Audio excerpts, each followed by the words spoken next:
var. 3 günlük gelişler askıya alındı. 14 gün süreyle hepsi ve daha fazlasıyla sizlerin de yorum ve sorularıyla haftanın son programına başlıyoruz. Merhabalar Sayın Akar.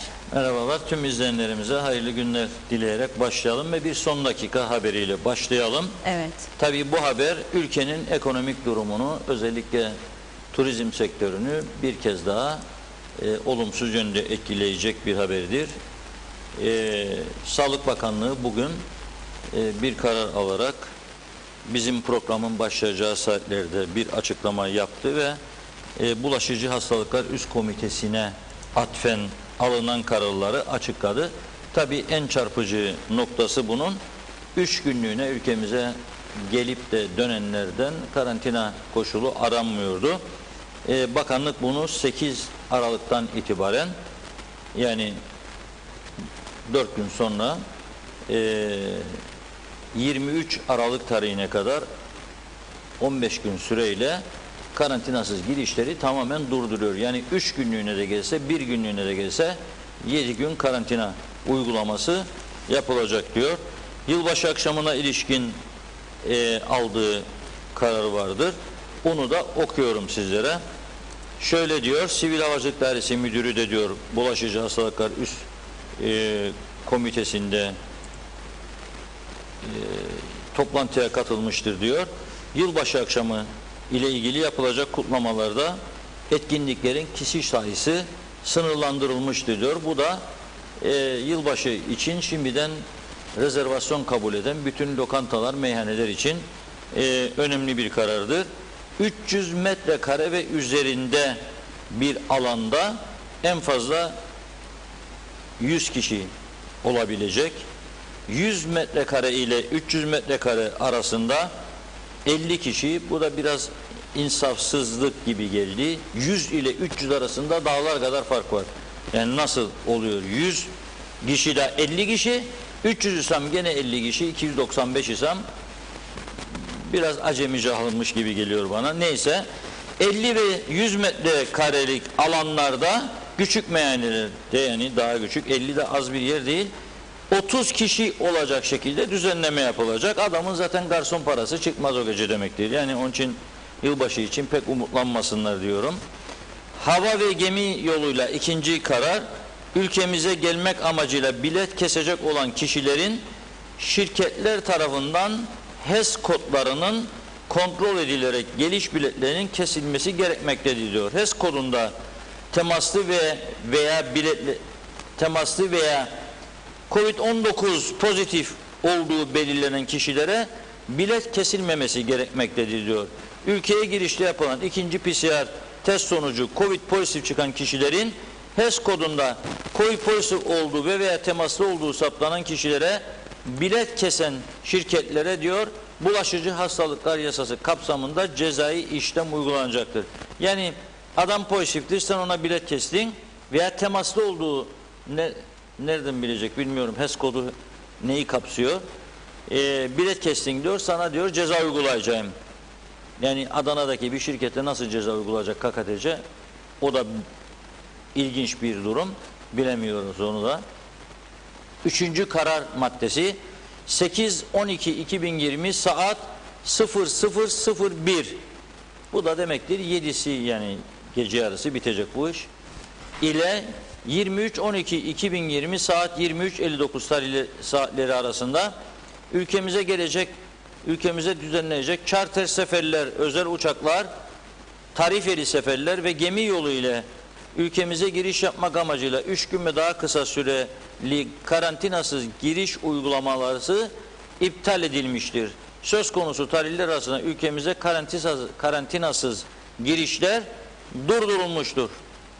4. Karantina test ücretleri ve hastane masraflarının ödenmesi konusunda yetkili Maliye Bakanlığı'dır. 5. Komitemiz 11 Aralık 2020 tarihinde yeniden toplanarak kısıtlamalar ve yılbaşı dönemi öncesi düzenlenecek uçuşlarla ilgili değerlendirme yapılacaktır. Bu ne demektir? Acentelere sakın yılbaşı için bilet kesmeyin, herhangi bir rezervasyon yapmayın. 11'ine kadar bekleyin bakalım biz ne karar alacağız. 11'inden sonra Ya öyle ya böyle bir karar çıkacak. Artık o karara göre durumunuzu belirlersiniz. Tabii 11'inde de toplandığı zaman herhalde gene 25'ine bir toplantı daha koyacaklar. Son durumu görelim falan gibisinden. Burada benim gözlemlediğim turizmin tabudunu hazırladılar. Turizmcileri de içine koydular. Cenaze törenini ilan ettiler. Budur bu. Kapanmıştır mesele. Maliye Bakanlığı da yetkilidir dediğine göre öteki konularda da bir yetki versinler maliyeye. Bu zarar ziyanları bu insanların ödesin maliye. Bütün çalışanların maaşlarına hiçbir sorun yok. Yani nasıl olsa burneyi paraları gönderir. Bugünkü Diyalog Gazetesi'nin manşeti zaten bu ülkenin gerçek durumunu ortaya çıkarıyor. Maliye Bakanı diyor ki 13. maaşlar ve normal maaşlar için diyor 850 milyon Türk lirasına ihtiyaç vardır diyor. Ödenecek mi bu para diye soruyor Diyalog muhabiri Sayın Maliye Bakanı'na. Bu bir anayasal haktır diyor. Ödenecek. Ödenecek. Başka şeyi yok yani. İzahatı yok. Ödenecek diyor. Peki nasıl olacak bu iş diyor. Yani siz buradan mısınız değil misiniz? Ben varım yokum diyor. Benim yerime birisi gelirse diyor. O da ödeyecek diyor. Ödemek zorundadır. Bu bir anayasal haktır diyor. Hak verilir alınmaz diye bir söz de vardır Kıbrıs Türk siyasi lügatında. Herhalde ondan etkilenerek. İşte onun için daima ben derim bu ülkenin solcusu da sağcısı da aynıdır. Yani menfaatleri dağıtmada, partizanlıkta sağ sol hiçbir fark yoktur. Aynıdır. O da anayasal haktır. CTP olsaydı, TDP olsaydı o da anayasal hak verecekti. Hatta belki de bugünden ödenmesini de isteyebilirdi. Bir cihaz başka bir parti olsaydı. İlginç bir durum var. Evet. Sağlık Bakanlığı'nın kararlarını sizlere okudum. Bu az önce okuduğum kararların alınması öncesinde Sağlık Bakanlığı 2 açıklama daha yapmıştı kısa kısa. Bugün çok yoğundur. Ali Pilli Bey herhalde pilleri şarj etmiştir bugün. Müthiş bir enerji dolu gün yaşatıyor bizlere. Diyor ki Güney Kıbrıs'ta eğitim görevine çalışan kişiler Covid-19 açısından temaslı olmaları durumunda en kısa sürede Sağlık Bakanlığı'na bağlı 1102-1102 hattını arayarak bilgi vermekle yükümlüdürler diyor. Kamuoyuna duyurulur. Güneyde çalışıyorsun, Covid-19 açısından temaslıysan diyor, yani mesela duyduğun iş yerinde, inşaatta veya lokantada nerede çalışıyorsan veya kasap dükkanında birisinde pozitif çıktı. Döndüğün zaman diyeceksin ki alo 1102 ben diyeceksin Güney Kıbrıs'ta Yorgo kasabın yanında çalışıyorum. Bizim kasaphanede bir kişi pozitif çıktı. Ne yapayım? Onlar da size diyecek ki falan yere git veya biz gelip seni alıyoruz götürecekler. Yapar mı bir adam bunu? Hangi deli yapar bunu? 14 gün gitsin karantinaya girsin. Sağlık Bakanlığı'nın diğer açıklaması. Girne bölgesinde artan vaka sayısına istinaden 5-12-2020 yarın yani cumartesi ve 6-12-2020 pazar günü sabah 08 ile 15.30 saatleri arasında Girne Turizm Limanı'nda Sağlık Bakanlığı ekipleri tarafından ücretsiz olarak random test yapılacaktır. Durumundan şüphe eden veya kendini garanti altında hissetmek isteyen, hadi bir korona testiyi de biz yapalım diye düşünenlere büyük bir fırsat. Bedava, no money. Gideceksiniz, yapacaksınız. Hiçbir soru da yok. Ben geldim, Girne'de oturuyorum. Tabii bu arada benim çok dikkatimi çekiyor. Girne'de vaka sayısı artıyor diyor bakanlıktan. Ne kadardır? Dünkü açıklamaya bakarsak sadece 6 vaka var adanın tümünde, Kuzey Kıbrıs'ın genelinde. Girne'de arttı diyorsan ben şimdi korktum. 600 vaka mı var çıktı Girne'de, ya 60 ya 70 ya 80 ya 90. Rumlarda kaç vaka? Dün 348. Ama bir şey yok yani. Ekonomik önlemler devam ediyor. Ekonomik çalışıyor. Uçaklar kapatılmıyor. Devam, seferler devam. Ha onun hastanesi var da bizimki hazır değildir. Tabii mazaretler Kıbrıs Türk yönetimlerinde bitmez. İşini yapmazsın, görevini ihmal edersin, sonra bir yerleri cezalandırırsın. Tamamdır arkadaş, böyle yaptım dersin. Halkı korumak adına dersin. Hastane orada durur, içinde alet yok, edevat yok, doktor yok, hemşire yok. Aşılar acele etmeyecek diyorsun. En güzel kapat bütün ekonomiyi, tamam. Tamam da bu insanların, batanların parasını kim ödeyecek? O yüzden tekrar ediyorum, 5'i cumartesi, 6'sı pazar, havada yağışlı galiba, piknikte olmayacağına göre Girne Turizm Limanı'na akın edelim, bedava bu korona testini yapalım. Sağlık Bakanlığı büyük bir avantaj sundu ama bu arada ben bu 11.02'yi bir arayayım bakayım, merak ediyorum. 11.02'yi çeviriyorum, bakalım cevap alacak mıyım? Bakalım. Cevap verdi.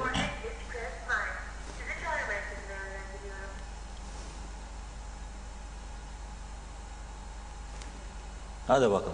Yönlendirdi. Bekliyoruz. Bir şey yok. Bizim para yazıyor. Çalıyor. Cep telefonu parayı yazıyor. Merhaba. Neresi acaba orası? Ne attı anlamadım. Korona ihbar. Korona ihbar. Ben denemek için arıyorum sizi. Diyalog Medya grubundan arıyorum. TV 2020. Bugünkü açıklamayı okuduk ve acaba bu hat çalışıyor mu diye deniyoruz. Çalıştığını tespit ettik. Teşekkür ediyoruz. Çok ihbar var mı bugün? İhbar geldi mi şu ana kadar size? Bayağı var ihbar.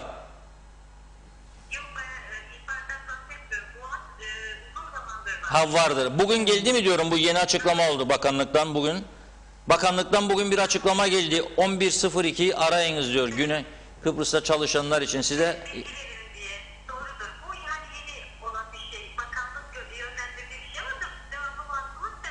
Evet.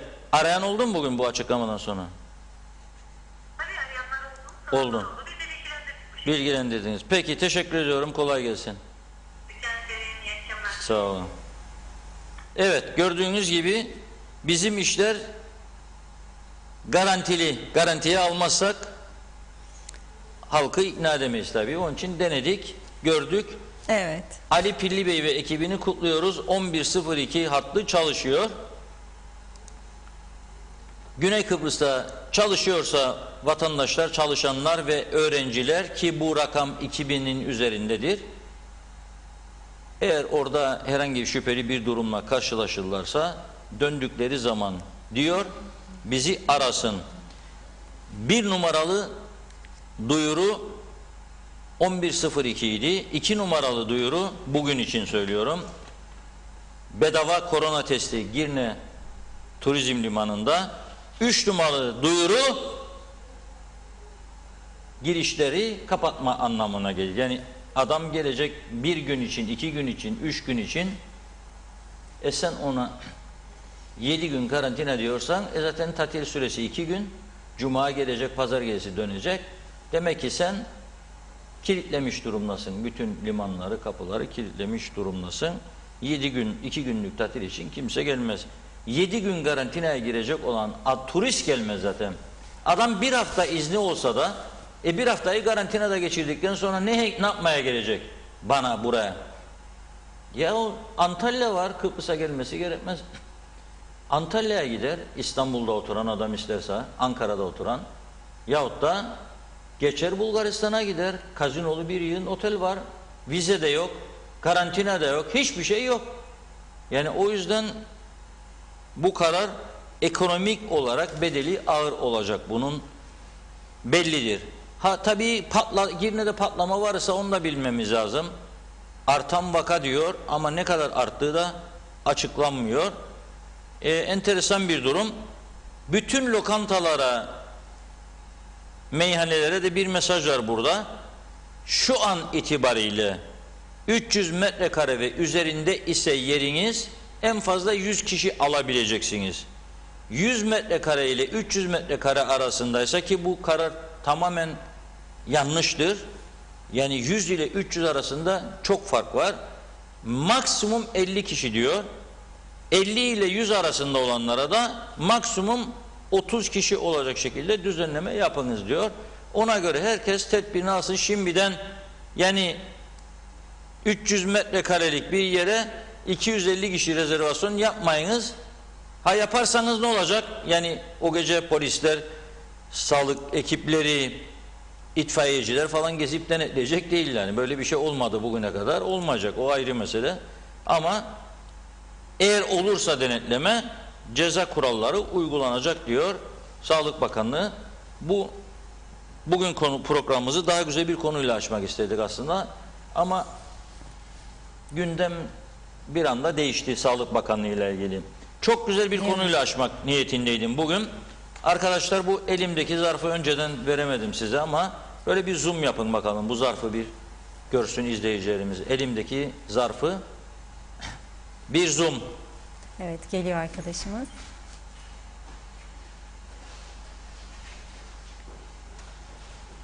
Bekliyorum. Yaklaştır. Hah, beni almak gerekmez. Belki bunun üzerinde görünecektir. Burada bir mühür vardır. Şurada. Bu mühür 11 Kasım diyor burada. Üstünde de Geçikkale diyor. Okuyabiliyorsanız. Geçikkale 11 Kasım 2020, altında da Gazi Mausa diyor. Benim adım yazıyor burada, Reşat Akar. Geçikkale köyü ile Lefkoşa'nın arası arabayla 20-25 dakikadır. 11 Kasım'da veriyor bana. Ayrılma. Mektup da burada. Bu da mektubu. 11 Kasım tarihte yazdığı mektup. 6 Kasım tarihli mektubu ama postaya 11'inde vermiş. Sayın Reşat Akar diyor. Yıllardır abone olduğum Diyalog Gazetesi'nin doğrudan yana tarafsız ve ilkeli duruşundan hiç sapmadan yayın hayatına devam ettiği için sizi tebrik ederim. Rum ve Yunan askerleri 15 Kasım 1967 yılında Geçikkale ve Boğaziçi köylerine acımasızca saldırmışlardı. Ben o zaman Geçikkale İlkokulu'nda okuyan bir öğrenciydim. Yaşadıklarımı anlatan yazımı 15 Kasım günü gazetenizin Vatandaş Konuşuyor köşesinde yayınlarsanız beni çok mutlu edeceksiniz. Çalışmalarınızda başarılarınızın devamını diliyorum. Saygılarımla diyor Güner Sönmez Kale. Telefon numarasını da yazmış bana. Buradan telefon numarasını okumayayım. Yani teyit etmek isteyenler varsa beni arasın. Güner Bey'i aradım az önce. Çünkü mektup bana bugün geldi. 6 Kasım tarihinde mektubu yazıyor. 11'inde posta dairesi mühür vuruyor. Herhalde onunda da vermiş olabilir ama mühür üzerinde 11'inde veya 6'sında da vermiş olabilir. 11 Kasım tarihli mühürü vuruyor üstüne ve bana 4 Aralık tarihinde geliyor. 4 Aralık tarihi. Tabii ki adam ne düşünüyor bu arada? Diyor ki yolladık bu Reşat Akar'a biz. Hem övdük de kendilerini, okuruk gazetenizi her gün. Bir yazımızı yayınlamadı adam yahu diyor. Şimdi aradım dedim ya kusura bakma çok özür diliyorum. Aldım bu mektubu ama bugün aldım. Allah diyor ben de diyor üzüldüm diyor. Merak ettim neden koymadınız yazımı diyor. Kötü bir şey yok diyor. Yaşadıklarımı anlatan bir yazı ve çok özet halinde kaleme almış Güner Bey bu yazıyı. Dedim özür dilerim. 2 gün içerisinde gecikmeli de olsa ben sizin bu yazınızı yayınlayacağım dedim. Bir de yanımda dünkü önceki günün tarihlisi bir İngiliz gazetesi vardı. O İngiliz gazetesinin manşetinde ne yazıyordu biliyor musunuz? Bu sokağa çıkma yasakları İngiltere'de önlemler postanın diyor çalışmasını daha da hızlandırdı. Posta işletmeleri diyor, post ofis, posta dairesi 11 milyon sterlin ekstradan para kazanacak diyor bu Christmas'a kadar olan süre içerisinde. Çünkü İngilizler meraklıdır.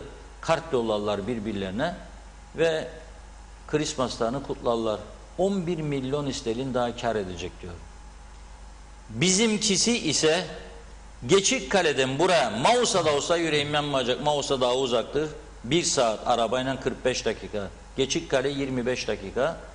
Oradan bana 6 Kasım günü yazılan 11'inde de mühürünü vurdukları zarfı mühürü vurmuş. Bana bu zarf bugün geliyor. 4 Aralık günü. Ve şimdi sen mi kurdun hükümeti, ben mi kurdum? Senin mi bakan 3 olsun, benim mi 4 olsun? Teknokrat mı olsun, yok vallahi milletvekilleri olsun diyen arkadaşlara buradan selam yolluyorum. Arkadaşlar siz bu ülkeyi bitirdiniz, batırdınız, yok ettiniz. Tümünüz sorumlusunuz. Hala da bu posta dairesi vardır diyorsanız, hayattadır diyorsanız yazıklar olsun. Yoktur böyle bir daire. Böyle bir daire yoktur. Ha siz maaş ödemek isterseniz devam edin, kaç kişi varsa ödeyin. Ama yoktur. İlan edin ki biz posta hizmetlerini Kuzey Kıbrıs'ta durdurduk. Bütün dünyada posta hizmetleri gelişirken biz durdurduk. Her kim isterse bu korona krizinde bile iddiaya girerim. Bir akrabasına bir mektup yazsın Londra'da. Bakın Mausa Geçikkale'den bahsetmiyorum ya, Türkiye burnumuzun dibi. Londra'da bir akrabasına, İngiltere'de herhangi bir akrabasına bir mektup yazsın. Yarın hafta sonudur, açıktırlar ama pazartesi için konuşalım. Pazartesi günü 12'den önce gitsin Lefkoşa'nın Rum kesimindeki herhangi bir posta dairesine bu zarfı versin. First class derse maksimum söylüyorum 2 gün. Maksimum. Normalde 1 gündür. Ama korona var, uçak sayıları azalmıştır. 1 gün değil 2 gün maksimum gidecek mektup eline. Ve biz buradan Geçikkale'den buraya 20 günde bir zarf alacağız. Bu utanç verici bir durumdur. Tekrar söylüyorum, bu öyle bir daire yoktur. Adı var, kendi yoktur. Yazık, günahtır bu ülkenin insanlarına, parasına, verdiği vergilere. Yazık, günah. Kendi kendimizi kandırarak bir yönetim şekli yürütemeyiz. Bu artık açık ve nettir. Her konuda böyledir. Yani hangi konuda örnek vereceğim? Ve bunlar dururken burada birbirlerine muhtara verirken bir tanesinin içerisinde de bu çökmüş olan kuruluşları çalıştırmaya yönelik bir madde görmeyeceğim ben. Bir madde yok. Telefon dairesi nasıl çalışacak? Battı, yürümüyor işler. Yok. Elektrik kurumunun ihtiyaçları 4 tane jeneratör arızalıydı. Tamir edildi mi, edilmedi mi? Ne zaman edilecek? Yok. Yarım kalan yollar yok. Yan yatan elektrik direkleri ölüm korkusu veriyor yollarda bize. Yok. Hiçbir şey yok. O konularda sadece siville bağlansın, bazı sivil yönetime bağlansın kurumlarımız. Türkiye'liler yönetmesin bizi, biz yönetelim. Yönete geldiğimiz noktada ortadadır. Ve bakıyorum bugün enerji gene nereye harcanıyor? 15 gün Ersan Saner Bey aldı görevi kurma yetkisini. Son dakikaya kadar kullandı o yetkiyi. 15 günü yok etti. Sonra Tuvan Bey'e verdi. O da iyi niyetle çalıştı. Onunla bununla şöyle böyle olmuyor. 13. günde de o verdi. 28 gün gitti. Şimdi bugün Cumhurbaşkanı saat kaçta başlamış? 11.30'da TDP Başkanı Cemal yarın. Bugün evet. 14'te UBP Genel Başkanı Ersan Saner, 14.45'te CTP Genel Başkanı Tuvan Erhürman, 15.30'da en son HP Başkan Vekili Yenal Senin'i gördü. Biz de yayınladık bunu. Şimdi yarın 11.30 TDP Başkanı Cemal Özyiğit, 12 DP Genel Başkanı Fikri Ataoğlu, 12.30 YDP Genel Başkanı Narkı. Arkadaşlar bunlarla görüşmedik mi daha önce? Ersan Saner Bey'e vermezden önce görüşülmedi mi? Görüşüldü. Ne oldu? Hiçbir şey olmadı. Arkadan Tuvan Bey. Şimdi tekrar sil baştan devam. Yani biz toplum olarak ne kadar çekeceğiz bu trajikomik durumu ya? Yani bu kabul edilebilir bir şey mi bu? Ne kadar çekecek bu toplum bu yükü? Yani gündemde bu kadar sorun var iken ülkemizde nedir bizim uğraştığımız bunlar? Hastanenin içi boş, grip aşıları yok. Dün bağladık Eczacılar Birliği Başkanı. 50.000 ihtiyaç var, 2.000 aşı gelmiş bunun içine. Yani yüz karası bir durum. Bunları çözeceğimize sil baştan parti liderleri ne oldu? Kurdunuz mu kurmadınız mı diye. Hadi kurun da ülke hükümetsiz kalmasın. Ekonomik durumla iyi değil. Ha doğrudur biz de üzülüyoruz. Sonuç yok. Bu olmaz. Oturun anlaşın. Ocak ayı seçimdeyin. Yükseldin barajı. Değiştirin sistemi girin. Bunun başka çaresi yok. Niye zamanımızı çalıyorsunuz? Yani bu anlaşılır bir durum değil. Bu kadar sorun varken böyle bir oyuna devam edilmesi gerçekten üzücüdür. Yani bu bir oyundur. Siyasi bir oyundur ve toplumun gerildiğini, toplumun artık yeter noktasına geldiğini göre hala da aynı şey üzerinde gidiyor. Sistem. Değişiklik yok. Yani bu gerçekten üzücü bir durumdur. Dönsünler koronayla ilgilensinler biraz. Hastane neden boş? Onunla ilgilensinler. Sadece eleştirmek değildir. Ali Bey neden dolduramadın diye sorsunlar. Oturup konuşsunlar. Yardıma ihtiyaç varsa yardım kampanyası atsınlar. Yani başka çaremiz yok. Hiç o hastalık olmayacak. Hiç bizde pozitif vaka çıkmayacak diye bir durum olabilir mi? Dünyanın her yeri patlamışken. Mutlaka bizde de çıkacak. Önemli olan tedbirini almaktır. Peki soruyorum, kaç tane eğlence yerinde maske denetimi yapıldı? Kaç market denetlendi bugüne kadar? Açıklayın rakamlara bakalım. Ben bu sabah yine bir markete girdim. Ünlü bir market Alsancak'ta. Bendim bir kişi daha belki gördüm. Yok yani. Maske yok. Maske yok kimsede. Çünkü marketler dağıtmıyor artık ücretsiz. Vatandaşlar diyor ne ben her gün maske parası mı vereceğim diyor. Takmıyor. Ama ceza alsa bir kişi, iki kişi, üç kişi ve bu duyulsa ve denetim olduğu görülse o zaman vatandaşlar da herhalde tedbirlerini alacaklar. Ama yok bu yok. Olmadı. Bunu sen tedbir almıyorsun. Hiçbir yeri denetlemiyorsun. Bu çalışmayan posta dairesinin memurlarını al denetleyici koy. Belediyelerin zabıtasını al. Ne yapıyor belediyelerin zabıta görevlileri? Ne işleri vardır? Bina içerisinde oturmak mı? O insanlar da herhalde usanıyordur. Herhalde onlar da düşünüyordur. Ya bütün gün bu bina içinde oturup bize bu parayı veriyorlar da hiçbir şey yapmadan, nokta koymadan üstüne giderik her gün. Bunu düşünün. Çünkü böyle gitmeyecek. Bu derenin suyu bu şekilde akmayacak. Yani artık son noktasındayız. Anladın birbirinize. Ve arkadaşlar dikkat edin, bir ay sonra maaş da ödenmeyebilirik. Deyin birbirinize artık. Çünkü o noktaya gidiyoruz ve olacak bu. 6 aydan beri söylüyorum. Aralık sonuna dikkat diye. Bilemediğiniz Ocak diyorum. Yani bu görünen köy kılavuz istemez de onun için söylüyorum. Bellidir bu iş. Evet Reşat Bey, dilerseniz biraz izleyicilerimiz neler yazmış onlara bakalım. Sonrasında bağlantılarla devam edelim. Pembe Karavul, ilk charter ve özel uçakla gelenlere 3 güne kadar karantina yok dediler. Çok sürmedi kaldırdılar. Hop bugün tekrar karar değişti. Tüm gelişler karantinalı olacak. İnsanlar artık nasıl güvensin de para versin, PCR yaptırsın, uçak bileti alsın, turizmi tükettiler. Nasıl olacak bu işler böyle diyor. Evet, Kaan Ceylan, biz de Türkiye'de bu gece itibariyle hafta sonları sokağa çıkma yasağı başlıyor. Bu koronavirüsle mücadele kapsamında Kuzey Kıbrıs'ta bu uygulamanın yapılması gerekir kanımca demiş. Çünkü takip ettiğim kadarıyla her gün pozitif vakalar çıkıyor. Yarın bir gün bu sayılar artarsa işten çıkılmaz bir hal alır demiş. Derin Ökçelen, iyi akşamlar Reşat Bey ve Funda Hanım, iyi yayınlar diliyorum demiş. Suna Baro, mecburdurlar ödeyecekler diyor. Ulus Barani, iyi yayınlar. Ali Pilli, Kuzey Kıbrıs'ın en başarılı Sağlık Bakanı'dır. Merak edilmesin, Kuzey Kıbrıs'ta koronadan dolayı o kadar çok ceza kestiler ki Türkiye'deki bu seyahat acentelerine de kesecek gücü var sanıyor. Maşallah demiş.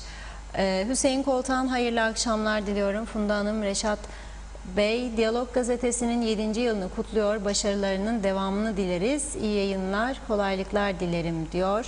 Necdet Mavi Gözlü, hayırlı akşamlar. İyi yayınlar Funda Hanım, Reşat Bey. Diyalog Gazetesi'nin 7. yaş gününü kutlar. Bu gazetenin halkımıza ulaşmasında emeği geçen, başta Reşat Bey olmak üzere tüm çalışanları kutlar. Çok uzun yıllar daha bizimle birlikte olmasını dilerim. Hayırlı yaşlar Diyalog demiş.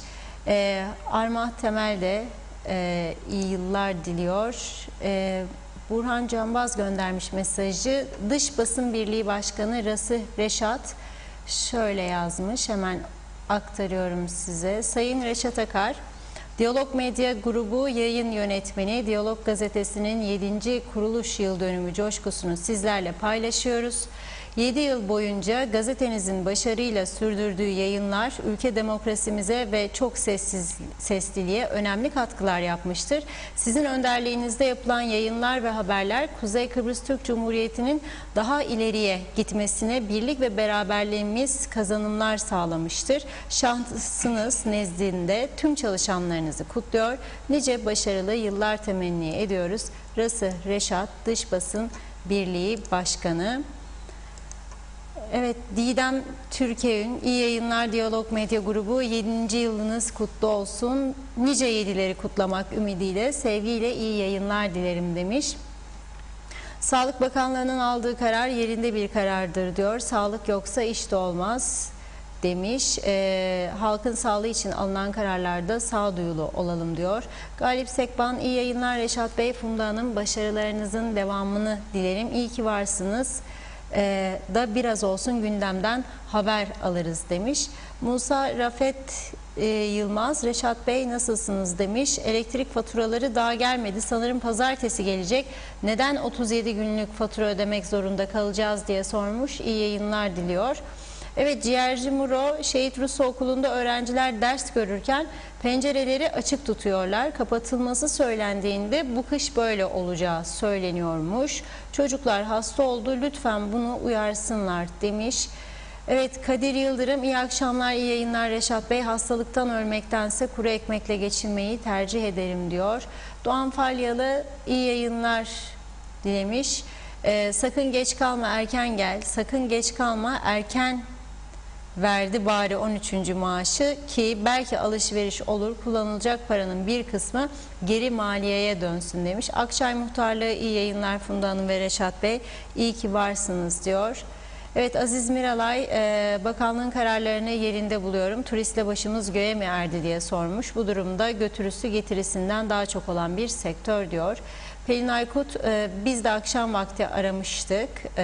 Çok güzel ilgilendiler demiş. Şenay Sami, çok güzel. Londra'dan yaşayanlara büyük ceza. Bizlerin canı yok mu? Bir de 13. maaşlı hangi memlekette vardır demiş. O parayı fakirlere verseler daha iyi. Zaten bir maaş alıyorlar. İyi akşamlar, sevgi ve saygılar dilemiş. Emine Durgel, Reşat Bey çok yaşayın diyor. Karadayı Aydan da iyi akşamlar dilemiş. Metin Maraşarı, kolay gelsin, iyi yayınlar dilerim diyor. Kaan Ceylan, bu açıklanan vaka sayılarının doğruluğuna inancınız ne kadar Türkiye'de? Türkiye'de vakalar 5-6 bin denilirken bir anda rüzgar tersine esip günlük 32 bine yakın pozitif vakalar çıkmaya başladı. Bu sayıların doğruluk derecesinin araştırılması gerekir diyor. Emete Gümüşok, iyi akşamlar, iyi yayınlar dilerim Funda Hanım, Reşat Bey demiş. Teşekkür ediyoruz. Zeka Öçer de aynı şekilde.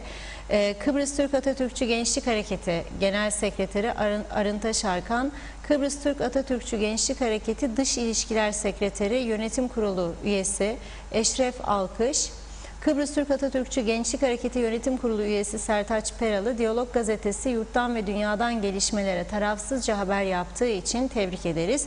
Diyalog Gazetesi emekçi çalışanlarına, Diyalog Sosyal Reşat Akar Bey, Funda Elif Bedir Hanım, 7. yılınız kutlu olsun diyorlar. Ahmet Bedevi, olmaya cihanda devlet, bir nefes sıhhat gibi demiş. Mehmet İnancı, hoş vakitler değerli dostlarım. Hayırlı, huzurlu yayınlar dilerim. Madenci kardeşlerimizin Dünya Madenciler Günü kutlu olsun demiş.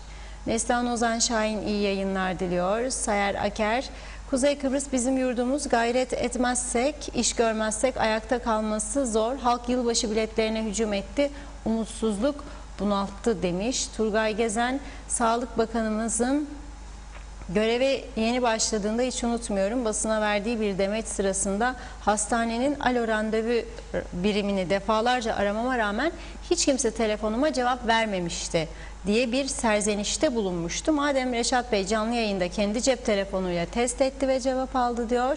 Demek ki o günden bugüne büyük gelişme oldu demiş. Sayar Aker, iyi ki sosyal medya var. Posta sınıfta kaldı. Avrupa'da da aynı, bizde de demiş. Yerdal Yarkın iyi akşamlar diliyor. Severek izliyoruz. Her zaman başarılar dilemişler. Necati Emirali, Reşat Bey ben Londra'dan bir mektup gönderdim ve 7 haftada Kıbrıs'a ulaştı diyor. İsmet Ezel bak postacı geliyor demiş. Sayar Aker, Reşat Akar alkışlanırsınız diyor. Sözer Hasan iyi yayınlar. Güvercinle gönderseydi mektubu çok erken alacaktınız Reşat Bey demiş. Sezgin Öğüt posta dairesine kaç adam aldılar Reşat abi diye soruyor size. Evet, Tahsin Öksüz, Reşat Bey Türkiye'den mektup yolladılar, eve gelen bir şey yok. 2 hafta sonra gittik posta dairesinden aldık. Dedikleri şey eleman yoktur, o yüzden iyi ki geldin yoksa Türkiye'ye geri gidecekti dediler. İyi yayınlar dilerim demiş. Nikos Bülent Antonio da iyi yayınlar dilerim. Funda Hanım Akar Bey, en sonunda korona bizim çocukların okuyucuyu da vurdu. Yarım sınıf karantinaya girecek. Evde 15 gün okul kapanmayacak. Allah yardımcımız olsun. İyi hafta sonu derim demiş. Mehmet İnancı da Reşat Bey 27 Kasım'da Lefkoşa'ya mektup attım. Bakalım kaç haftada gidecek? Ya sabır, ya sabır diyor. Ersoy Borucu Allah yüreğinin yağını arttırsın Reşat Bey demiş. Cemal Sadrazam eskiden çocukken oyun oynardık. Yağ satarım, bal satarım, ustam öldü ben satarım. Bunlar böyle maalesef diyor. Ve Kemal Gözay, Reşat Bey iyi yayınlar. Postadan yazıyı gecikmeli aldınız. Trafik raporları erken gelir. Nedendir diye sormuş. Ve son bir mesaj daha okuyayım. Sonrasında devam edeceğim. Yine oldukça yoğun ilginiz var. Çok çok çok teşekkür ediyoruz. Ayşe Beydoğdu da diyor ki bu sorun yıllardır süren bir sorun. Bizim burada Kamlıköy Lefkoşa'ya 10 dakikalık yer posta hizmeti yok demiş. Evet Reşat Bey, evet, sözü size bırakıyorum. Neden özelleştirilmiyor diye soranlar var. Türkiye'den gelen zarfı gidip sormasaydım diyor. Çünkü herhalde oradaki muhatabı diyor ki size mektup gönderdik diyor. Elinize geçti mi? Yok diyor. Gidiyor kendisi postaya diyor ki bize Türkiye'den mektup gelmiş. Bakıyor, karıştırıyor. Bulursa ah iyi ki geldin diyor. Yoksa diyor geri gönderecektik. Ve bu hizmettir. Sebebi ne? Personel yok diyor. Ama seçime bir hafta kala Başbakanla elektrik kurumuna dolduruyorlar. Yer kalmadı. Bodrum katına kadar personel doldu. Başbakanın Bodrum katı savaş durumunda savunma maksatlı olan yer bile personel doludur bugün. Ve devam almaya. Neden? Ben alabilirim, yetkim vardır diyor. Tamam da senin ülke gitti. Yönettiğin bir ülke nasıl, ne kadar iddialısın bu ülke senindir diye şu anda. Yani ya da ne kadar yönetebildiğin iddiasındasın bu ülkeyi. Hangi kurumunu yönetebildiğin iddiasındasın? Bir tane sağlıklı yönetebildiğimiz kurum göstersinler. Kaç hafta oldu ehliyet sınavları yapılamıyor? Kaç hafta oldu ehliyetler yenilenemiyor? Neyi konuşuyoruz biz burada? Hiç yapılabilen hiçbir şey yok. Evet, hak veririm. Sağlık önce diyor bazı izleyicilerimiz, öyle de yalnız şöyle düşünüyorum ben, yani garantide biliyor maaşını diye böyle söylüyor. Garantide bilmese böyle söylemeyeceğinden eminim. Herkes tabii sağlığı istiyor. Ama bak bir diyor mu aynı insanlar, biz niye kendi tedbirlerimizi almıyoruz? Niye maskesiz dolaşıyoruz? Niye maskesiz dolaşanlara ceza yazdırılmıyor? Onları dürtmüyoruz, siyasileri zorlamıyoruz. Niye bu konuda eylem yapmıyoruz? Niye bu konuda hükümetleri, bakanlıkları, daire müdürlerini zorlamıyoruz? Ha biz gene meyhanelere gidelim, üst üste yemeler, içmeler, tamam okey. Kim verecek ama bu parayı da meyhanede harcayacak? Nereden? Nereden gelecek bu para? Sadece kamu görevlileri yaşamaz ya bu ülkede. Kamu görevlileri yaşamaz. Ve bak söylüyorum, ben keşke imkan olsa versin bu 13. maaşları. Ve bu 13. maaşlarında çarşıya, piyasaya büyük katkısı olduğuna bilen bir insan. Bunu da takdir ediyorum. Evet, çok büyük katkısı vardır. Piyasa biraz canlanır. Hiç olmazsa insanlar 3-5 kuruşluk satış yapar. Ama varsa vereceksin. Olmayanı bir yerden borçlanıp ona verirken öteki nüfusun büyük bir kısmını aç bırakırsan böyle devlet yönetimi olmaz. Ben bunu söylüyorum. Yok onun maaşında değildir gözüm. Alsın, Allah versin. 14 alsın. Ama ötekini de aç bırakma. o bir tarafa ödeyebilmek için anayasal haktır diye kaynak bulabiliyorsan, yaratabiliyorsan, bu kadar beceriliysen, bu insanlar için de aynı kaynağı bulacaksın, beceriğini göstereceksin. O zaman kimse itiraz etmez. Ben de aynı görüşteyim. Ben de itiraz etmem. Ne diyeceğim ben? Yani şimdi adam dükkanına alıyor bir tane gazete. Ben de gazetemi öyle çıkarıyorum. Satış yaparak. Şimdi hiç dükkana müşteri girmeyen bir adam kaç ay benim gazetemi alacak? Ne kadar alacak? Bu da zincirin bir halkasıdır. Maaş almayan adam ne kadar kasaba uğrayacak? Çocuğuna günde bir bardak süt içiriyorsa şimdi yarım bardağı ondan sonra düşürecek, sonra tamamen kaldıracak değil mi bu adam? Yoksa bir gelir. Ev sahibine kirasını ödeyemeyecek. Ev sahipleri avukatların peşinde koşacak, mahkemelerin peşinde koşacak. Zincirin halkalarıdır. Hayvan üreticileri sütünü satamaz duruma geldi.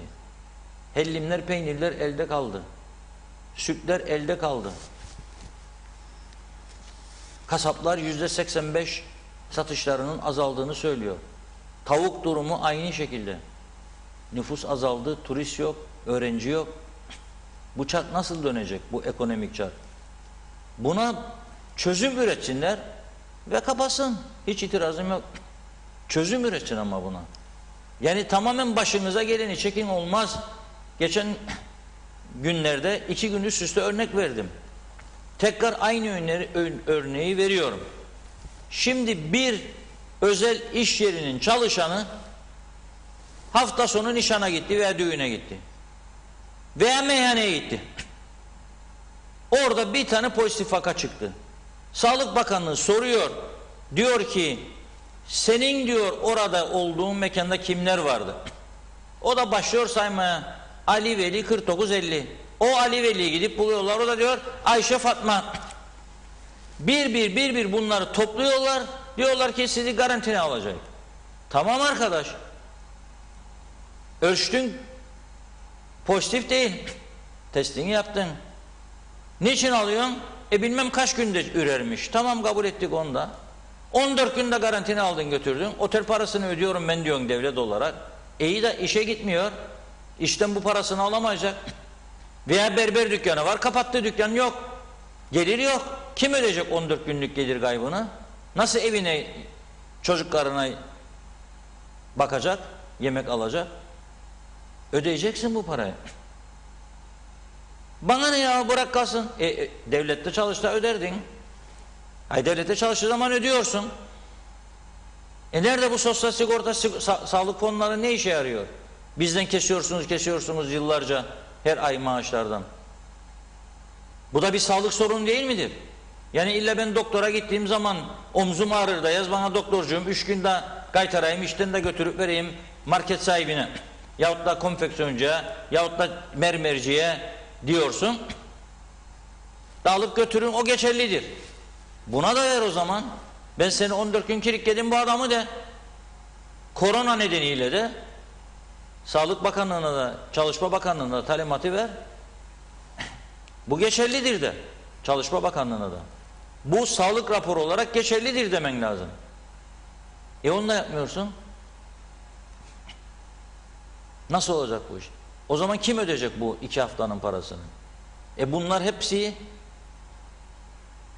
bu şekilde kararsızlık içinde ve bir zümreyi sadece olumsuz yönde etkiliyor ve büyük zararlara sokuyor. Buna bir çözüm üretmeden hala önlem üstüne önlem kendini sen karantinaya alacaksın da sayıyı azalttım diyeceksin diye. Bu olmaz ama. Mecburen mağdur olan tarafların tümüne adaletli davranmak zorundasın eğer devletsen. Bir devlet vatandaşlarının bir bölümüne asil evlat, bir bölümüne üvey evlat muamelesi yapamaz. Hangi ülkede vardır böyle bir uygulama? Rum tarafı kapattı. Saat 9'dan sonra kafeleri, barları, lokantaları. Ne yaptı ama? Hepsinin paralarını ödüyor. Çatır çatır. Siz ne yapmıyorsunuz? Para yok mu? Bir tarafa var. Asil evlatlara var. Üvey evlatlara yok mu? Yoktur. Böyle bir düzen maalesef olmaz. Evet. Dönelim bizim Ali Topu At hikayesine. Aynen o şekilde Ali topu at. Tut Ali tut meselesi. Şimdi bakalım Ersin Tatar Bey topu kimin kucağına atacak? Yine Ersan Saner Bey'in kucağına atarsa bu doğru bir yaklaşım değildir. Demokratik tahammüllere uyan bir durum olmayacak. Bunun peşinen belirleyelim. Çünkü 15 gün denedi ve olmadı ve olmayacak. Cumhuriyetçi Türk Partisi dedi ki biz sizinle uzun vadeli bir işaret hükümetinde yokuz. UBP de illa bir uzun vadeli işaret hükümeti istiyor. Erken seçim biz korkmayız diyor ama öte taraftan uzun vadeli işaret hükümeti istiyor. Halkın Partisi de diyor ki biz de diyor uzun vadeli bir işaret hükümetinde yokuz. 1, 2 teknokrat kabine istiyoruz diyor. Neye denemiyorlar, korkuyorlar bu teknokrat kabineyi acaba? Tamam, milletvekillerine sevgimiz, saygımız var.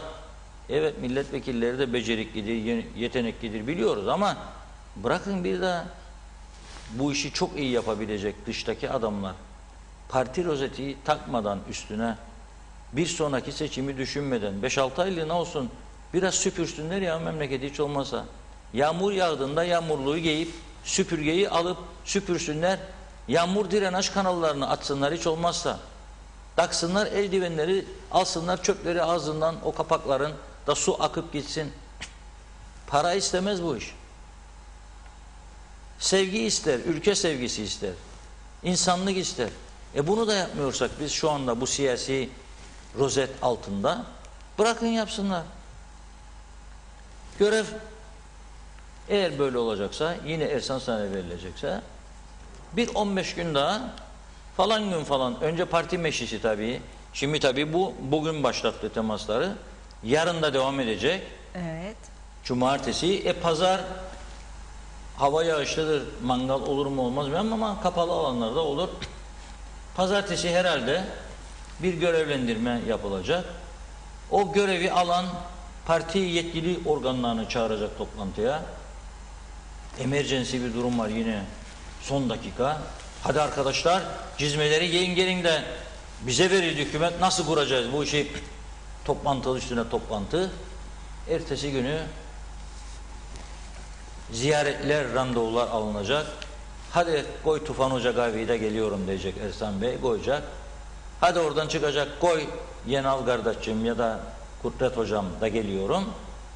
Bu bitmez yani, kahveleri içelim de kahve içmekle çözemiyoruz bu sorunları maalesef. Kahve içmekle çözemiyoruz.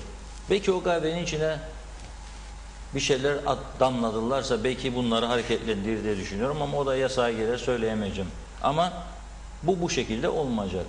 Bir 15 gün daha giderse ne olacak bu iş? Geldik yılın sonuna. Nasıl olacak? Yeni yıl, bütçe, Türkiye ile protokol, para beklentisi, bunlar endişe verici bir durum. Yani gerçekten nasıl yapacaklar bilmiyorum. Bir soralım. Arkadaşlarımız Fikri Ataoğlu Bey telefonumuzu, bağlantısını bekliyoruz. Erhan Arıklı Bey'in telefon bağlantısını bekliyoruz. Yenal senin arkadaşımız bitirdiyse Cumhurbaşkanlığından sonraki önemli toplantıları onu bekliyoruz. Birisiyle başlayalım. Hazır olan kim varsa başlayalım. Evet, şu an bağlıyorlar. Bu arada ben hemen bir iki mesaj aktarayım. Mehmet İnancı demiş ki onlar diyalog değil Reşat Bey 3 trilyon para toplasınlar. TC'de para yok yollayacak diyor. Ve Ercan Mehmet Gürkanların mesajını da okuyacağım ama bağlantımız şu anda hazır. Evet, Demokrat Parti Genel Başkanı Sayın Fikri Ataoğlu hattımızda. Fikri Bey merhabalar. Merhabalar, iyi akşamlar, iyi yayınlar. Teşekkür ederiz, hoş geldiniz. Merhaba Fikri Bey. İyi akşamlar, iyi yayınlar. Evet. Tabii bugün bizim 7. yılımızdır. Bekledik bir pasta ama gelmedi sizden. Onun için alacaklı listesini yazdım sizi. Mesela bir kutlu olsun. Ama pastayı doğum günü olanlar çağırır ve bizi de davet eder, beraber kutlarız. Bu sene kokteyl yapamadık. Evet, özür diliyoruz. Tüm Evet. okuyucularından da davetlerimizden. Hayırlı yaşlar, nice yıllara. Sağ olun. Çünkü korona meselesi yüzünden yapamadık ama program öncesinde bir 10 dakika geciktik. Sağ olsun Mine Hanım bize güzel bir pasta gönderdi. O pasta gelmeseydi inanın kendi aramızda bile bir kutlama yapmayacaktık. Öyle geçecekti bu sene. Bu salgın çünkü hepimizi üzüyor. Burada pastamızı, mumları yaktık, üfledik. Aile fotoğrafımızı çektik ve programa başladık. Şimdi siz yarın kısmetse 12.30'da görüşürüz. Öyle mi? 12'de. 12'de Sayın Cumhurbaşkanımız tarafından arandık ve saat 12'de Genel Sekreterimizle birlikte Cumhurbaşkanlığında olacağız. Evet. Peki beklentiniz nedir? Yani CTP de kuramadı, Tufan Hoca da. Yani size göre tekrar Ersan Saner Bey'in alması bu görevi ona verilirse diye söylüyorum. Yani bu kez başarılı olabilecek diye bir beklentiniz var mı sizin? Ne düşünüyorsunuz? Yani artık birinci deneme yapıldı. Birinci deneme yapılırken düşünce olan azınlık hükümeti ya da buna benzer hükümet modelleri oluşamazdı. Çünkü alternatif bir model vardı. İkinci model de denendi ve denendikten sonra tabii ki o da bir iade söz konusu. Bunun akabinde şu anda eğer tekrar alınır ise yine yani bu hükümet kurma olayı olabilir. Azınlık hükümeti de olur ve bir seçim hükümeti olur tabii ki. Azınlık hükümeti olursa o zaman tabii UBP akla gelen ilk sizsiniz, DP, YDP olacak herhalde. Çünkü TDP girmiyor yani, TDP girmiyor. Cemal Hoca'nın 14 maddelik muhtırası vardır. Üstüne 1 kilo şeker dökseniz yenmez yani. Bal koysanız gene yenmez. Tabii ki gönül arzu eder ki bütün siyasi partilerin yer alıp böyle bir ortamda ve böyle bir çıkmaz dönemde alternatiflerin üretilmesi insanımızın en büyük beklentisi. Ama bu iki turda da maalesef bu oluşamadı. Şu anda artık ne olacak, nasıl olacak bu da bir bilinmezlik. Ama çok samimi bir şekilde size söyleyebilirim ki yani herhangi bir irtibata geçen birisi de olmadı benimle. Evet. Demek ki umut yoktur kimsede. Yani yarınki ziyaretimiz sonrasında artık göreceğiz. Evet. Peki sizce bir azınlık hükümeti ve seçim yasasının değiştirilmesi ve seçime gidilmesi bir yıl içerisinde en fazla parlamentodan bu kez destek görüyor. Yani bütün toplantılara katıldınız. Hem UBP Ersan Saner Bey'in hem Tuvan Bey'in. Siz hepsini dinlediniz. Bu parlamento yapısı içerisinde partilerin tümünün de tavrını biliyorsunuz. Bir azınlık hükümeti ve seçime gidilmesi kabul edilebilir mi? Bir, iki, teknokrat kabine niçin sıcak bakmıyor? Sunuz tüm partiler olarak söylüyorum. Hayır, tam aksine dörtlü koalisyon süreci içerisinde ve onun öncesindeki Ulusal Birlik Partisi yetkilisinin aldığı o görev dönemi içerisindeki teknokrat kabineye zaten biz parti olarak sıcak baktık. Hatta çağrımız da şuydu: geçmişten günümüze kadar oluşan hükümet modelleri bayağı bir yaşanmıştır. Bu hükümet modellerinden birisi hızlı bir şekilde oluşsun. İnsanımızın beklentisi bu durumdadır. Biz Demokrat Parti olarak her koşulda elimizi taşın altına koymaya değil, artık elimizi taşın altından çekmeyerek katkı koymaya da hazırız. Hükümette yer alsak da almasak da. Evet. Yani diyorsunuz ki bence bir deneme daha yapılsın. Çünkü yani CTP, UBP olabilirdi. Onu da denedik. Olmadı. Onun için bir deneme daha yapılması normaldir diyorsunuz. Peki ne zaman seçim olacak? O yani erken kurulamadığını düşünelim. Cumhurbaşkanı parlamentoyu feshetmesi yakışacak mı bize yani? Tabii ki bu yakışık olmayacak ama en son çare 60 gün içerisinde de hükümet kurulamaz ise Sayın Cumhurbaşkanı'nın yetkisi vardır. Parlamentoyu fesheder ve seçime gitme zorunluluğumuz içerisinde oluruz. Evet. Yani 60 gün içinde feshedebilir ve erken seçim kaç gün o zaman? 45 gün içinde mi? Tabii yani 60 gün sonrasında 45 gün. seçime götürebilir. Zaten şu anda birinci ayından 30 günlük bir süre olmuş olur yarın. 30 gün tamamlanır. Ondan sonra bir 30 günlük süresi daha olur ama bu şekilde sürüncemede gitmemesi gerekir. Benim söylediğim Demokrat Parti olarak olan görüşümüz ne ise bütün partilerin aynı gayrede olması lazım ve görüşleri aynı doğrultuda olması gerekir. Yani bir hükümetin hızlı bir şekilde kurulması ve kurulacak olan hükümet modeli ne isterse olsun, onun dışında kalacak olan, biz de dahil olmak üzere dışında kalır isek, kimler kalacaksa el birliğiyle neler yapabileceğimizin formüllerini üretmemiz lazım. Onlar üzerinde çalışma yapmamız lazım ve bu memleket hayrına da katkı koymamız gerekir. Evet. Peki hayırlısı olsun, göreceğiz. Yine canlı bağlantılarla sizlerle birlikte olacağız. Seve seve. Halkımızı aydınlatmak için. Çok teşekkür ediyoruz. Başarılı olur Ben inşallah. teşekkür ederim. İyi yayınlar. Tekrar hayırlı yaşlar diliyorum. Nice yıllara. Sağ olun. Teşekkür ediyoruz. Sağ olun. Çok sağ olun. Evet. Sırada Erhan Arıklı Bey olmalı. Yeniden Doğuş Partisi Genel Başkanı. Erhan Bey başından beri diyor ki biz girmesek de dıştan CTP'li bir hükümete bile dıştan destek vermeye hazırız dedik. Tabii ki ihtiyaç da olmayacak. Eğer CTP, HP, TDP bir ortaklık kursaydı ve Demokrat Parti gerek kalmayacaktı ama buna rağmen ihtiyaç olursa biz bu konuda varız dedi. Çünkü DP'de az önce konuştuğumuz genel başkanın dışında 2 milletvekili var. Onların tavrının ne olacağını parti başkanı kendisi dahi bilmiyor. Çünkü bir öyle bir böyle, veririz de vermeyiz de diyorlar. Mış diyoruz bize, çünkü konuşmuyorlar da. O açıdan Demokrat Parti diye gittiğinde toplantıya bir milletvekili garantide diye gidiyor parti genel başkanı. O diğer 2 milletvekilinin nasıl bir tavır alacağını bilmeden konuşuyor orada. Zaten bunu diğer partiler de biliyor. Yani Tufan Hoca da farkındaydı bunun görüşme sürecinde. Fikri Ataoğlu Bey'in tek kişi olduğunu, Serdar Bey'in de kendisine eğer sen kurarsan ben desteğimi esirgemem dediği iddiaları var. Ne kadar doğru onu da bilmiyoruz. Dediyse demiştir.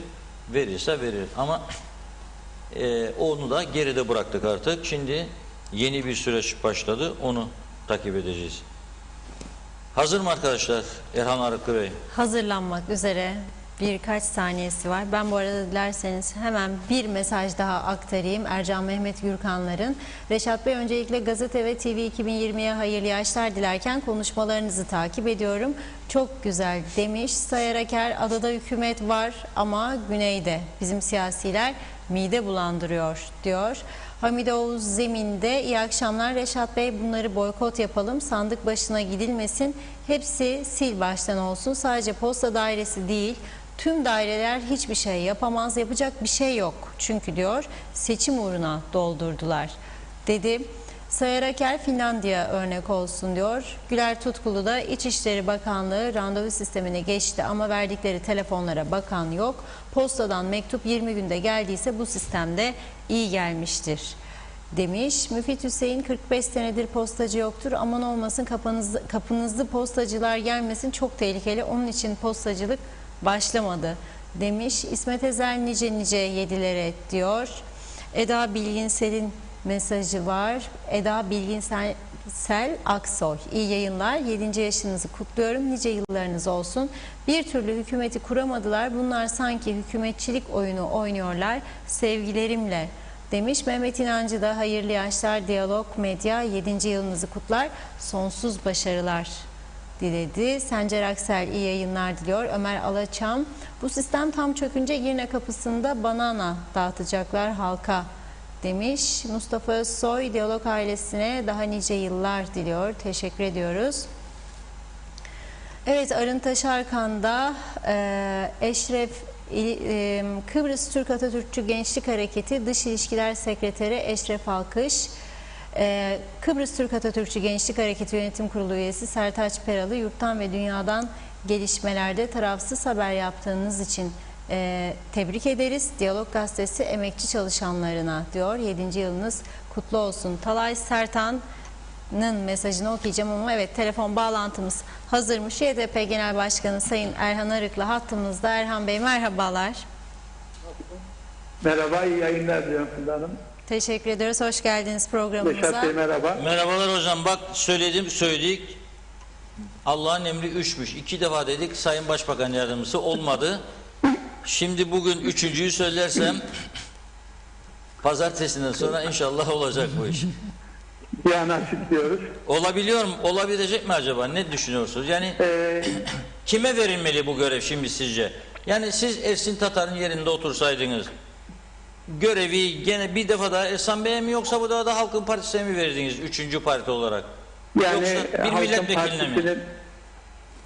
Halkın Partisi'nin bu saatten sonra görevi alması halinde gideceği herhangi bir kapı yok. Çünkü Ulusal Birlik Partisi ile görüşmeden Ulusal Birlik Partisi'nin teklifini reddetmiş. Cumhuriyetçi Türk Partisi'ne hiç kabul edilemeyecek bir takım kırmızı çizgilerle teklifler sunmuş. Oradan da red cevabını almış. Dolayısıyla bu saatten sonra geçen sefer söyledim, şapkadan tavşan çıkaramayacağına göre Halkın Partisi'nin görevi bana verin, bu hükümeti ben kurarım demesi bana göre son derece absürt bir teklif olur. Sayın Cumhurbaşkanı bugün ve yarın siyasi partilerin teker teker çağırıp ne düşündüklerini soracak ve ona göre soruyor da zaten. Yarın da bizi çağırıyor. Alacağı izlenime göre büyük ihtimalle Sayın Ersan Saner'i görevlendirecek hükümeti kurmakla ilgili. Ama gene 2 haftalık süre nasıl geçecek? Hayır. Yani? Şimdi geçen sefer üçlü koalisyon hükümeti kurulamamıştı. Çünkü ciddi bir alternatif vardı, dörtlü koalisyon. O dörtlü koalisyon denendi ve her türlü desteğe rağmen başarılı olamadıysa tekrar üçlü koalisyon tekrar gündeme gelebilir veya Ulusal Birlik Partisi bir erken seçim azınlık hükümeti kurar tek başına. O zaman mecliste... Ama bunu da çok fazla uzatmaz zannediyorum. Çünkü uzatırsa güvensizlik verecek diğer partiler, değil mi? Evet. Yani ama bana göre üçlü koalisyon pekala kurulabilir. Ama bunun da şartları var. Nedir o şartları? Dışarıdan en azından dolaylı bir destek sağlanabilir. Bizim yarın şayet Ersan Saner hükümeti kurma görevini alırsa Cumhuriyetçi Türk Partisi liderinin bizlere sunmuş olduğu o temel prensipler vardı, 7 ilke. O ilkelerin aynen üçlü koalisyonda da gündeme alınmasını ve seçim tarihinin de Mayıs ayında yapılmasını teklif edeceğiz. Bu şekilde Cumhuriyetçi Türk Partisi de pekala dolaylı destek verebilir bu üçlü koalisyona. üçlü koalisyon kimler arasında sizce olmalı yani bu? UBP, CTP mi? Hayır. Ulusal Birlik Partisi, Demokrat Parti ve Yeniden Doğuş Partisi. Sayı kaç olur o zaman hocam, yeter mi? Hüseyin Özgürgün. 24-25. Hüseyin Bey burada yok, Özgürgün. Hüseyin Bey'le tekrar konuştum. Yine aynı daha önceki teklifini söylüyor. Siz diyor hükümeti kurmaya karar verdiğiniz anda ben çıkar gelirim diyor. Az önce bir fotoğraf paylaşmışlar. Nişantaşı'nda alışveriş yapıyor diye. Orayı bırakıp gelebilecek mi Hüseyin Bey orayı bırakıp? Gelir Hüseyin Bey. Nişantaşı'nın Hüseyin Bey'le bir sıkıntı yok. Peki DP 3 değil şu anda, kesin değil. Sayın Serdar Denktaş dün bir açıklama yaptı ve her türlü desteği verebileceklerini söyledi. Bu kez değişik bir tavır yani. Üçlü olursa Evet, yani çünkü o da gördü üçlü dörtlü koalisyon olamadığını. Ülkeyi bu kadar hükümetsiz bırakmak doğru bir şey değil. Sorumlu bir eski politikacı olarak o da elini taşın altına koyacaktır. Milletvekili transferi düşünüyor musunuz? Doğru bir şey değil bu. Siyasi ahlaka aykırı bir davranış olur. Kaldı ki siyasi partiler kanununda buna müsait değil. Bizim istediğimiz dolaylı bir destektir. Yani gelsinler, mecliste yerlerini alsınlar, meclisin nisabın toplanmasına yardımcı olsunlar. Gerekirse red versinler ya da çekimser kalsınlar. Peki bu üçlüyü kurdunuz diyelim. Milletvekillerinden mi oluşacak yoksa teknokratlardan mı? Sizin düşünceniz nedir? Bir, iki süresi ne kadar olmalı? Mümkün olabildiğince kısa süre içerisinde bir seçim gerçekleşmeli. Çünkü uzun vadeli bir azınlık hükümetine diğer partilerin desteği mümkün olmaz diye düşünüyorum ben. Evet, mutlaka Yani yeni... derseniz ki Mayıs ayında seçim yapalım. Buna diğer muhalefet partileri de madem biz kuramıyoruz, kurulan bu hükümete dolaylı destek verelim diyebilirler. Ama siz bunu uzatacağız, böyle bir yıla kadar uzatacağız derseniz ona kimse rıza göstermez. Evet, demek ki yani bu yolun sonunda bu erken seçim mutlaka olacak diyorsunuz. Reşat Bey, bu kaçınılmaz. Yani bu meclis aritmetiği bu haldeyken, siyasi partilerin birbirine olan güveni bu kadar erozyona uğramışken, hala daha böyle istikrarlı bir hükümet arayışı içinde olmak abesle iştigaldir. Evet. Onun için bir an evvel vatandaşın da sabrını fazla zorlamadan son bir seçim diyerek seçim yasasını değiştirmek suretiyle olabilecek en kısa süre içerisinde seçime gitmekte büyük fayda var. Hayırlısı olsun diyelim hocam, ama siz sakın maliyeyi almayın da, çünkü maliye Burne'ye bağlı doğrudan. Burne'den para gelmezse o zaman çok sıkıntı yaşarsınız. Tehlikeli bir bakanlık diye görüyorum. Siz öyle en güzel... Yani hükümet olmak son derece tehlikeli bir iş. Zaten bu dörtlü koalisyonun oluşamamasının sebebinden bir tanesi de ekonomik tabloya bakınca siyasi partiler aman bu taşın altına niye elimizi koyalım diyerek kabul edilemeyeceğini bile bile bir takım enteresan ilkelerle muhtemel ortakların karşılarına çıkması dolayısıyla oldu bu. Yani öyle 2018'deki gibi ekonomik olarak rahat bir tablo görselerdi pekala girerlerdi bu taşın altına ellerini sokarlardı. Bir senelik de olsa, bir yıllık da olsa bu hükümet, bir yıl, ama iyi bir bakanlık olsa ben size onu tavsiye edeceğim. Yeme içme bakanlığı, gezme bakanlığı, tatil bakanlığı olsa diyeceğim hoca bunu kap da korkma. Ama diğer bakanlıkların tümü nereye dokunsanız sorun vardır. Az önce Hepsinde Posta Dairesi'nin sorunlar var. durumunu okudum. Yani Ulaştırma Bakanı olsanız gidip de Posta Dairesi'nin kapısına kilidi asabilecek misiniz? Çünkü çalıştırmak çok zor. Adam yok diyorlarmış. Yok diyorlarmış. Yani dışarı çıkıp da mektup dağıtacak adam yok. İçeride mutlaka var da dışta yok. Yani ciddi bir durum var karşımızda. Hayırlı uğurlu olsun hocam size. Çok teşekkür ederim. İyi yayınlar diliyorum. Çok sağ olun. İyi akşamlar. İyi akşamlar diliyoruz. Evet. Neler söyleyeceksiniz Reşat Bey? Yani bu defa azınlık hükümetine doğru gidiyor demektir bu iş. Fikri Bey benimle kimse temas kurma diyor ama kurmasına gerek yok. Yani Serdar Denktaş Bey de demiş ben vereceğim. Bu defa geçen daha yok diyordu. Ama öteki doktor var. DP milletvekili. O YDP'nin içinde olan bir partiye vermem diyor. Şimdi o açıklamalarının hepsini unutup üstüne sünger çekip de verecek mi yani? Ben inanmıyorum.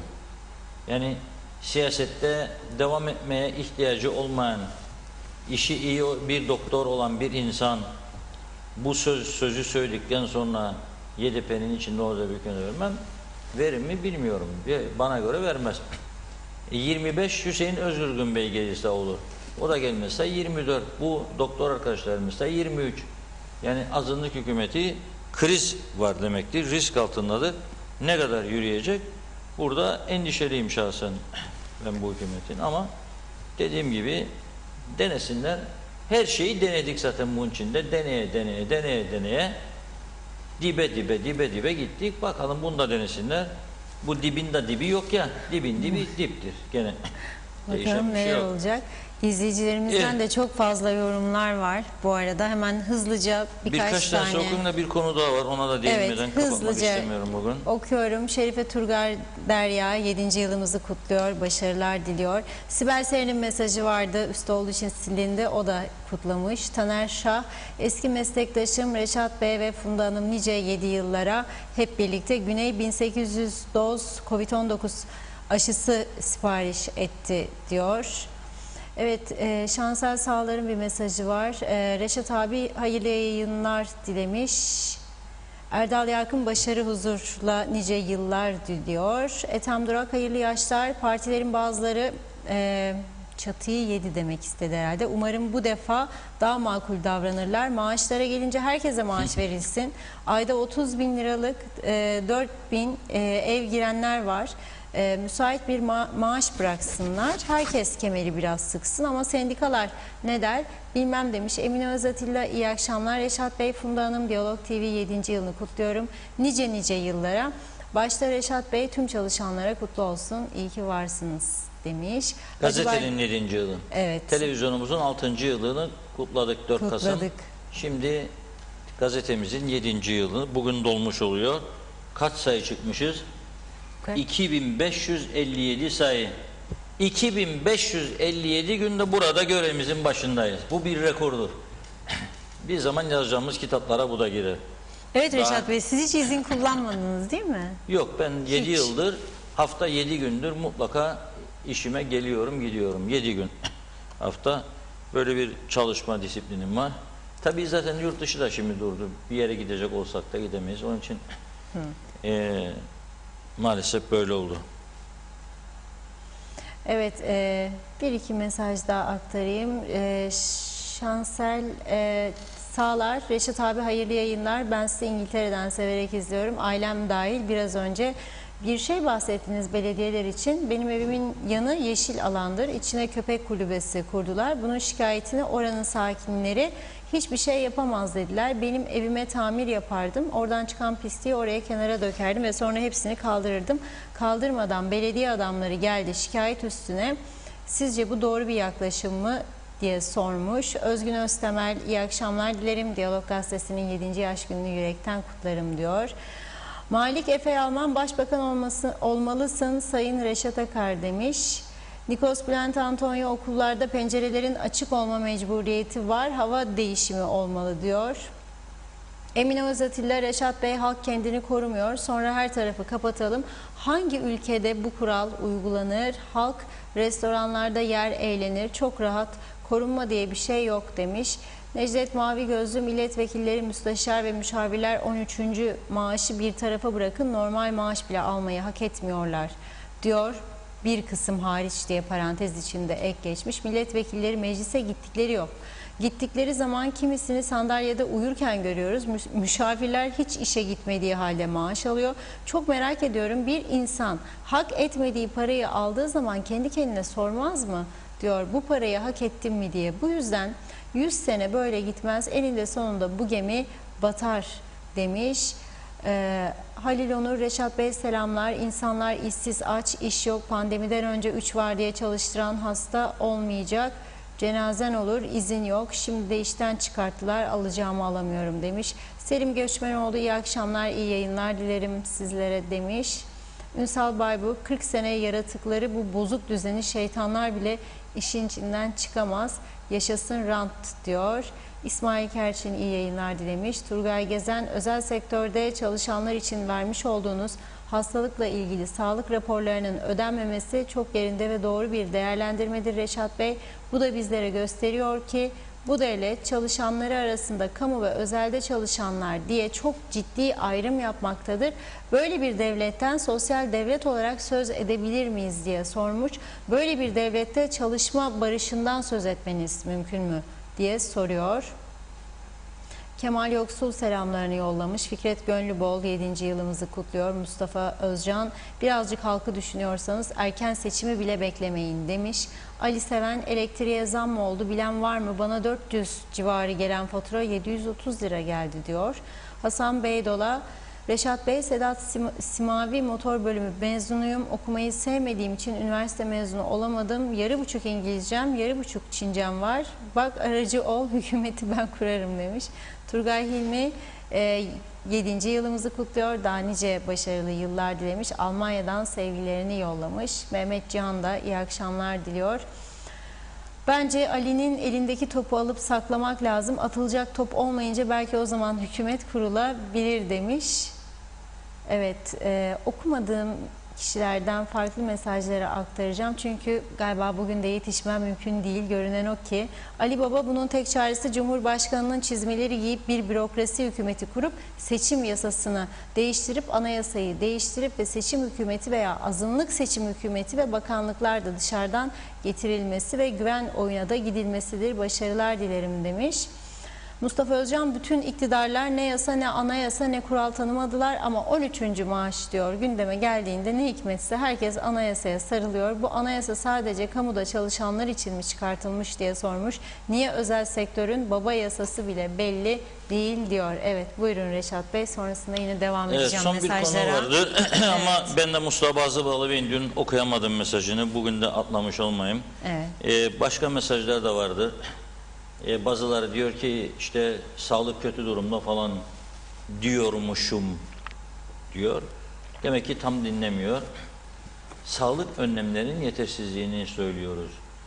Grip aşısı bütün dünyada uygulanan bir yöntemdir. Bu ülkede de grip aşısına 50.000 ihtiyaç olduğunu söylüyorlarsa ben de buradan onu vurguluyorum. Üstelik bu işin uzmanları konuşturuyoruz. O da diyor ki 50.000 ihtiyaç var, 2.000 geldi diyorsa bu sağlıkta panik yaratma meselesi değil. Tam tersi, panik olmaması için insanların önlem alınmasını tercih ediyoruz.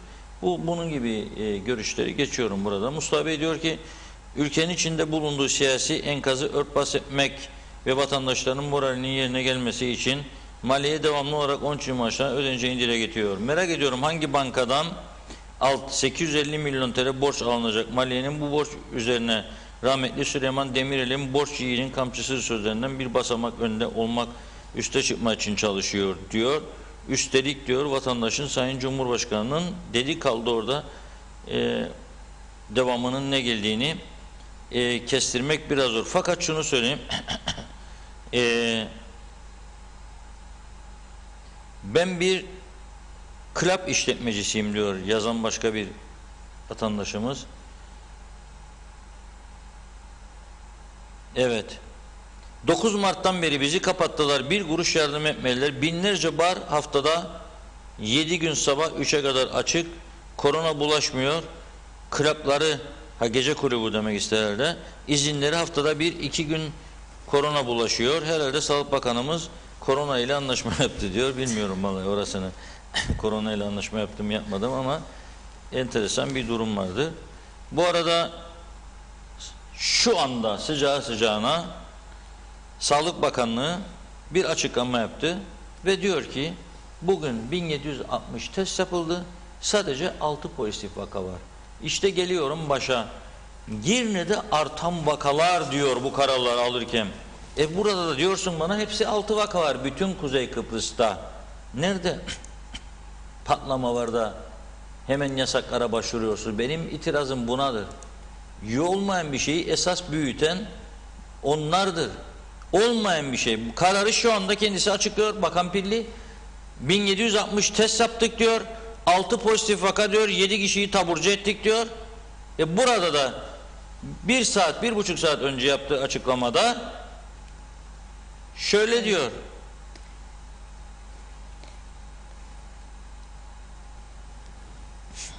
Evet, orada Girne'de artan Girne bölgesinde artan vaka sayısına istinaden diyor. Yok öyle bir şey. Madem ki 6 tane bütün Kuzey Kıbrıs genelinde 6 ise öpüp alnımıza koydum. Teşekkür ederim. Hiç olmasın keşke ama yani Rum tarafının 350-400'lerin yanında bizim çok iyi görünüyor. Neyse bu mesajı, bu kısa bir konu vardı. Ona değinmek istiyorum. Mehmet Ali Talat Bey Kuzey Kıbrıs Türk Cumhuriyeti'nin 2. Cumhurbaşkanıdır. Son zamanlarda çok fazla televizyonlara falan çıkmıyor. Herhalde o da umudunu yitirdi. Ne konuşsak ne söylesek bir şey olmaz diye düşünebilir. 2-3 gün önce benim de dikkatimi çeken ve Diyalog Gazetesi'nin Vatandaş Sütunu'nda da yayınladığımız kısa bir sosyal medya açıklaması olmuştu. Şöyle diyor Sayın Mehmet Ali Talat. Sayın Cumhurbaşkanı diyor, yani Ersin Tatar Bey'e söylüyor. Dolduruşa gelerek artık federasyon görüşmem, iki devlet görüşürüm ısrarında olmamalı diyor. Yani dolduruşa gelmesin, böyle bir açıklama yapmasın, bunda ısrar etmesin diyor. Konjöktür gerekli kıldığında güvendiği dağlara kar yağar ve bal gibi de federasyon görüşür diyor.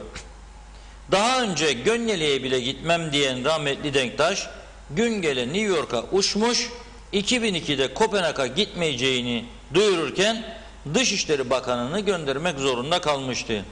Hem de diyor o Denktaş'tı. Kıbrıs sorununu biliyordu. Çözümsüzlüğün kitabını yazmıştı.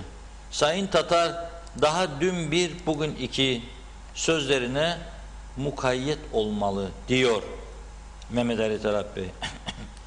Aradan 3 gün gibi bir süre geçtikten sonra bugün kaçıncı oluyor? 5. Cumhurbaşkanı Ersin Tatar Bey, Kuzey Kıbrıs Türk Cumhuriyeti'ni tanınmamasına şikayet edenlere söylüyorum. Yapmayın böyle bir şey, ayıptır artık ya. 5 tane Cumhurbaşkanı geçti. Nasıl tanınma olmasa kendi kendimizi en azından tanıyoruz, ona bakın siz. 5 tane fotoğraf var şu anda duvarlarda. Rauf Denktaş, Mehmet Ali Talat, Derviş Eroğlu, Mustafa Akıncı ve şimdi Ersin Tatar. Bakalım kaç 5 fotoğraf daha girecek oraya. Yani onun için tanınmamazlıkla şikayet etme hakkımız yok. Şöyle diyor Ersin Tatar Bey. Mehmet Ali Talat'ın diyor Türkiye Tatar'ın federasyon söylemlerini kendisine yutturacaktır ifadelerinin eski bir cumhurbaşkanına yakışan bir üslup olmadığını söylemiş. Şöyle diyor. Madem ki diyor Ersin Tatar Bey, Rum tarafı ile federal çözüm mümkündü. Sayın Mehmet Ali Talat 2005-2010 yılları arasındaki 5 yıllık görev süresi içinde neden bunu başaramadı diyor. Şu anda gerçek olan Kıbrıs'ta 2 ayrı devletin varlığıdır. Ben de halkımdan 18 Ekim'de aldığım yetki doğrultusunda egemen eşitlik temelinde bir anlaşmayı savunuyorum. Türkiye de bu noktadadır. Sayın Talat'ın bunu anlayıp bana ve Türkiye'ye çirkin ithamlarda bulunmasını halkımızın takdirine bırakıyorum diyor Ersin Tatar Bey. Burada iki görüşü de biz tarafsız bir şekilde yansıttık. Artık bunun yorumunu vatandaşlar yapacak. Hangisi haklı, hangisi haksız, hangisi doğru, hangisi yanlış, vatandaşlar karar verecek. O yüzden ben yorumunu vatandaşlara bırakıyorum. Benim kendim için de no comment diyorum. Yani yorum yapmayacağım bu konuda. Çünkü bunun yorumunu ele alırsak ve başlarsak gerçek yorumları yapmaya herhalde başka bir kanal kurmamız gerekecek. Onun için onunla da uğraşmayalım. Başka zamanlara kalsın. Tarih kitapları bir zamanlar geleceğe en iyi ışık tutacak kitaplar olacak. Onlara bırakalım bütün bu yorumları. Bugün bu kadarla toparlayalım. Bizi 7 yıl süreyle destekleyen, ayakta tutan, zirveye taşıyan bütün okuyucularımıza, halkımıza çok çok çok teşekkür ediyoruz. Amacımız daha iyi bir gazete yapmak, daha iyi bir habercilik yapmaktır. Bunun için tabii ki elimizden geldiğince çalışıyoruz. Eksiklerimiz var, hem de çok eksiklerimiz var. Ama en iyisini yapıyor muyuz iddiası olursa, gündeme gelirse evet yapıyoruz. Tümünün içinde en iyisini yapıyoruz. Ama daha iyisini yapmamız gerekiyor mu? Evet gerekiyor. Daha çok çalışmamız lazım. Daha çok bu mesleğe gönül veren arkadaşlarla iyi çalışmalar yürütmemiz lazım. Çünkü bu mesleği herkes çekmez. Yeni evlendim, karım evde bekler, çocuk bilmem ağlar. Ne bileyim işte pikniğe gideceğim. Arkadaşlara söz verdiydim bu akşam çıkmamız var. Bu mesleğin kaldırabileceği bir iş değil. en kritik toplantıya gideceğiniz anda bile eğer bir önemli olay çıkarsa görev başında iş devam eder. Çünkü gelişmeleri takip etmek zorundasınız. O gelişmeler çerçevesinde işinizi yürüteceksiniz. Bunun başka çaresi yoktur. Ben tekrar bizi destekleyen herkese, güç veren herkese teşekkür ediyorum. Evet, çok teşekkür ediyoruz Reşat Bey. Ben de hem kendim adına hem okurlarınız, izleyenlerimiz adına telefonla aramış bizi izleyicimiz Lefkoşa'dan Ziba Kiraz. Reşat Bey'e saygılarımı sunarım. Funda Hanım, sizleri de çok öpüyorum. Nice 7. yıllara sevgiyle kalın diyor. Evet, çok teşekkür ediyoruz hepinize. Malum yoğunluktan dolayı okuyamadığım bu tarz kutlama mesajları oldu. Hepinize kucak dolusu sevgiler diyerek bugün gündem özeli noktalayalım. Haftaya yine gündeme dair konuları konuşmaya devam edeceğiz. Şimdilik hoşçakalın.